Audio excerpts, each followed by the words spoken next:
Então, na sequência, a gente tem a questão 17 de 2011, né, que trata também de movimentos sociais. Aqui é interessante que a gente muda o período, né, está analisando os movimentos sociais, mas agora na década de 90.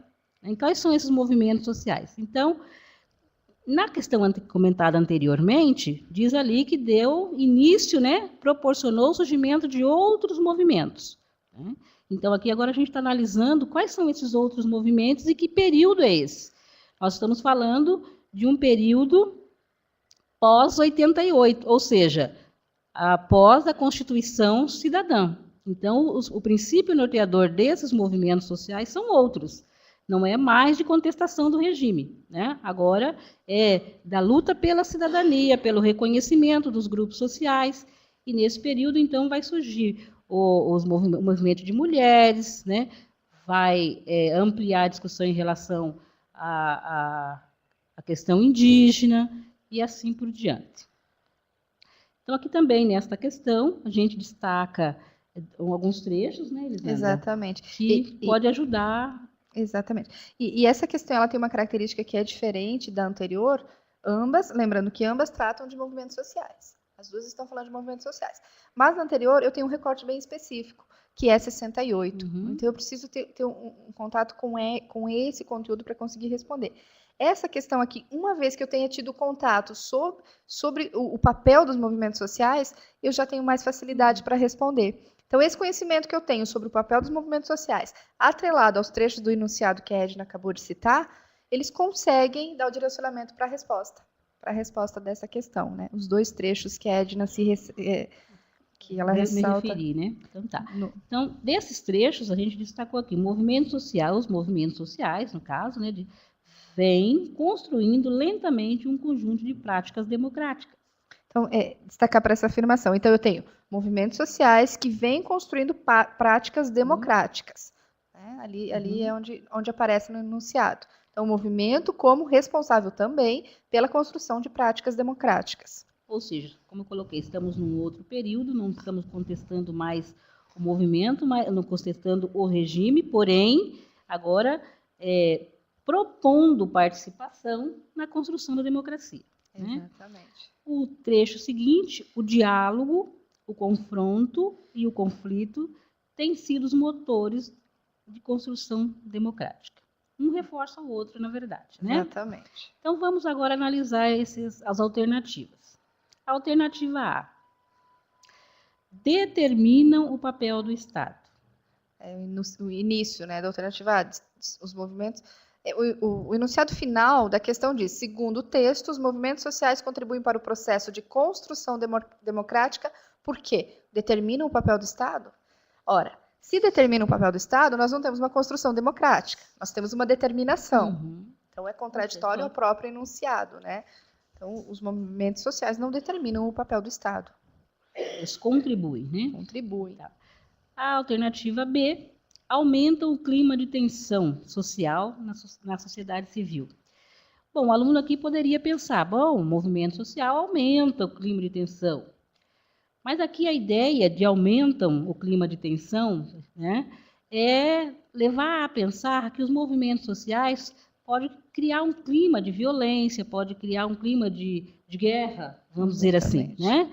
Mas os movimentos, se a gente está falando de democracia, essa tensão não é nesse sentido.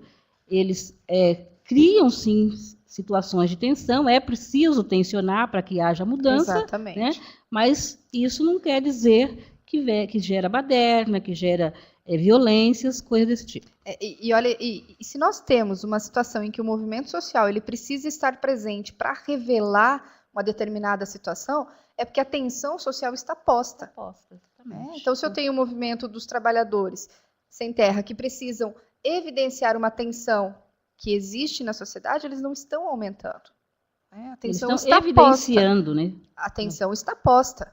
Eles estão evidenciando essa tensão. Então, aumentam o clima de tensão não é uma característica do movimento social. Aumentar o clima de tensão. A tensão está posta. Exatamente. A alternativa C, pressionam o Estado para atendimento às demandas da sociedade. Então, veja que nós temos aí a palavra que cabe ao movimento social. O movimento social pressiona. o Estado. Ele não determina o papel do Estado, ele não aumenta o clima de tensão, ele pressiona. Aí na sequência, né, alternativa D, privilegiar, propiciar, não é o caso, né? Eles pressionam o Estado.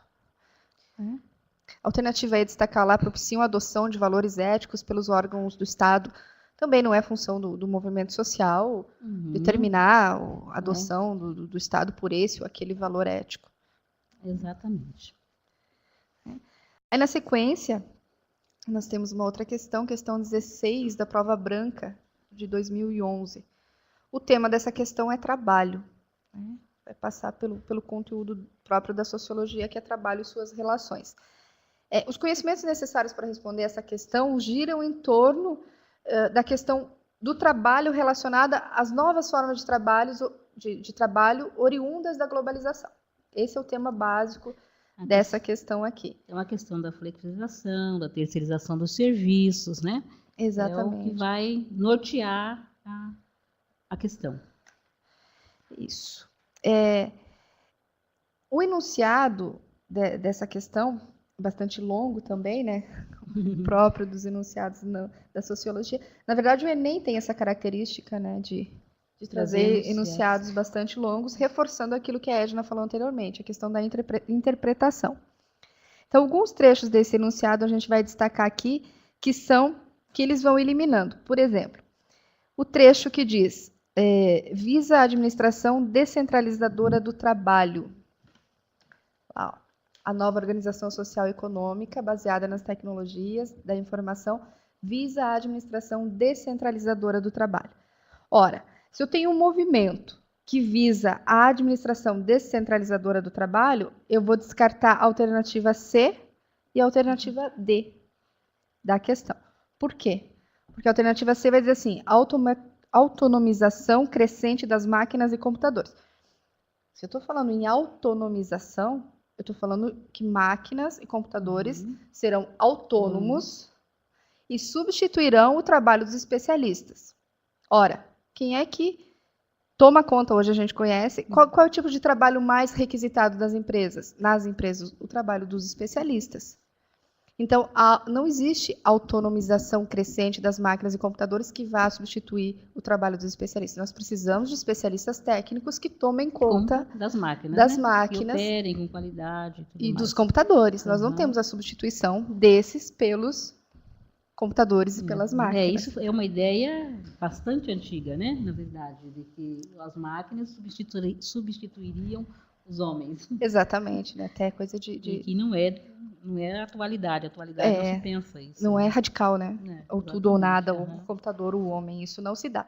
No caso, a globalização e a flexibilização e o processo todo que envolve o trabalho, ele aumenta a necessidade dos especialistas para a administração das máquinas e não a substituição. E a outra alternativa é a alternativa D, que o fortalecimento, que esse processo, ele fortalece o diálogo entre operários, gerentes e executivos. Aí nós temos o processo oposto. Né? Justamente. Ele distancia, né? Ele distancia. Ele vai distanciar os operários e os gerentes. Isso. Nós temos a globalização. Então, o gerente ele pode estar lá na China e administrando uma empresa aqui no Brasil.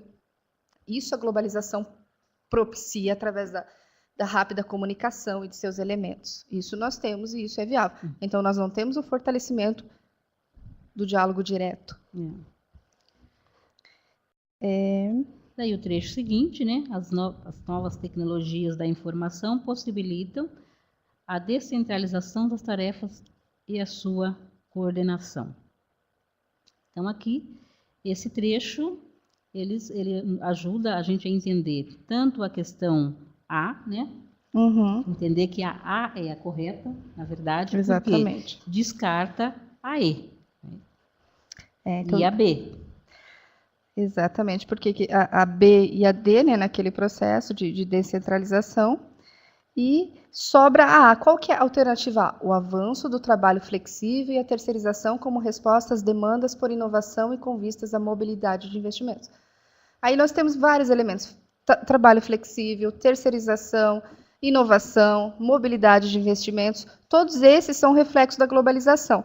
Então, o aluno, tendo contato com a teoria da globalização, tendo conhecido como que a globalização atua, ele consegue perceber que a alternativa A tem alguma coisa relacionada a tudo aquilo que ele viu, que ele ouve no jornal, que ele lê no jornal, que ele vê na internet. Então, que são essas características. E aqui a gente destaca, então, que na questão B, por exemplo, aprofundamento dos vínculos. Os operários, com as linhas de montagem, que não é o real. E a questão E, aumento das formas de teletrabalho como solução de larga escala para o problema do desemprego. A gente sabe que o teletrabalho não dá conta de toda a demanda. De solucionar a questão do desemprego crônico. Não seria esta a única solução, porque ele não daria conta. E aí nós vamos para a questão 5, né? A última questão de hoje. Essa questão é bem legal, é uma questão assim, fácil, né?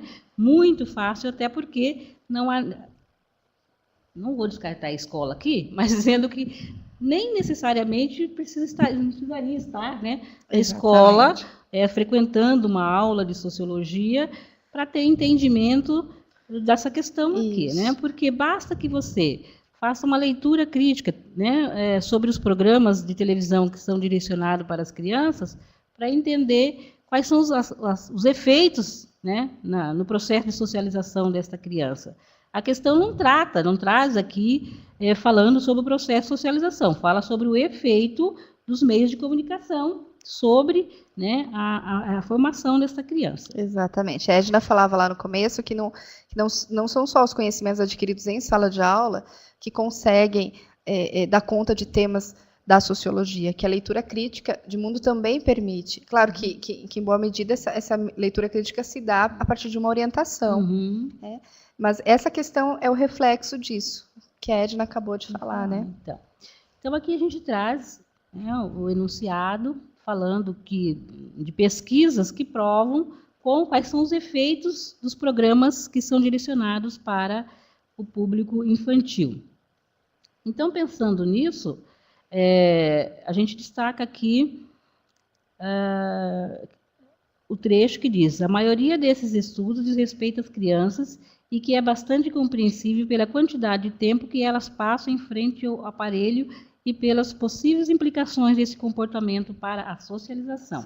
Veja, eu acabei de falar, né, não há necessidade, né, não é uma questão apenas de sala de aula para poder resolver essa questão.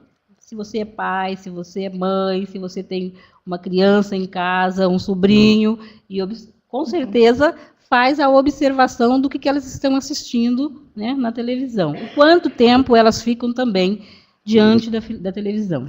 E quantas vezes não nos atentamos para o que elas veem, o que é veiculado, né, nesses programas infantis, entre esses programas como propaganda, ou mesmo através desses programas infantis.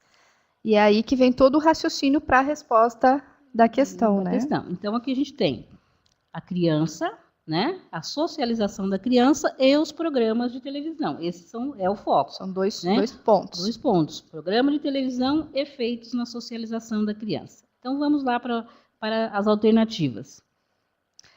As crianças, vamos dizer assim, né, decodificam informações transmitidas nos programas infantis por meio da observação. Elas decodificam? Qual é a maturidade intelectual de uma criança para ela conseguir compreender aquelas informações que estão sendo veiculadas? Né? Então, essa alternativa está errada. Né? A B.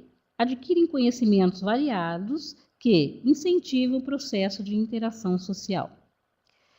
É uma afirmativa, né, que nem sempre elas vão adquirir conhecimentos que pode levar à interação. Às vezes pode acontecer o contrário, né? Esses conhecimentos trazer o isolamento, trazer a frustração e assim por diante. Exatamente. Então, adquirem conhecimentos variados?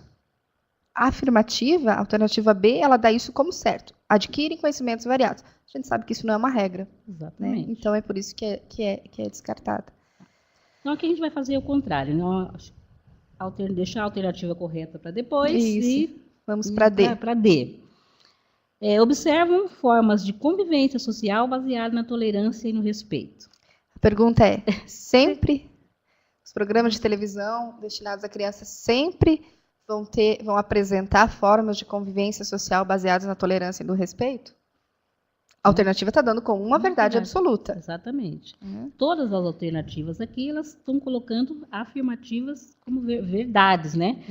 Cristalizadas, vamos dizer assim. Aprendem modelos de sociedade pautados na observância das leis. É o mesmo caso da D, né? Nem sempre vão aprender modelos, né, que vão pautar sobre a observância das leis. Exatamente. E lembrando sempre que essas alternativas, elas têm que ser analisadas pensando na criança, que é o outro elemento, né? A gente já falou, de um lado a gente tem a indústria cultural, nós temos todos os interesses de uma sociedade de consumo, e do outro lado nós temos a criança que está em processo de socialização. Qual que é, eu pergunto novamente, qual que é a capacidade crítica de interpretação dessa criança? Qual é a visão crítica nela? Ela está desenvolvendo isso, então ela não consegue discernir. Exatamente. Diversas coisas que apresentam, né? Então, aí chegamos, então, no ponto em que a questão C, né, nos dá elementos para que essa afirmativa seja correta. Elas interiorizam padrões de comportamento e papéis sociais com menor visão crítica. E como a criança não tem essa capacidade de analisar criticamente os programas e fazer a seleção daquilo que ela vai interiorizar, então elas interiorizam qualquer coisa, né? Exatamente. Qualquer informação pode ser dita como verdade. É isso. Bem, então, essa era a nossa contribuição, né, para que, de repente, vocês possam aproveitar e daqui tirar algumas ideias para a solução, né, para a resolução das questões de sociologia no Enem. A gente despede por aqui e deseja sucesso para todos. Nós agradecemos às professoras Edna e Elisandra pelos seus comentários, que certamente colaboraram muito com o aprendizado de vocês, alunos. E convidamos vocês também para assistirem os demais vídeos que estão disponíveis no portal Dia a Dia Educação, tratando de outras disciplinas, né, lá no espaço do aluno, né, no espaço do Enem, na página do aluno, ok? Até lá!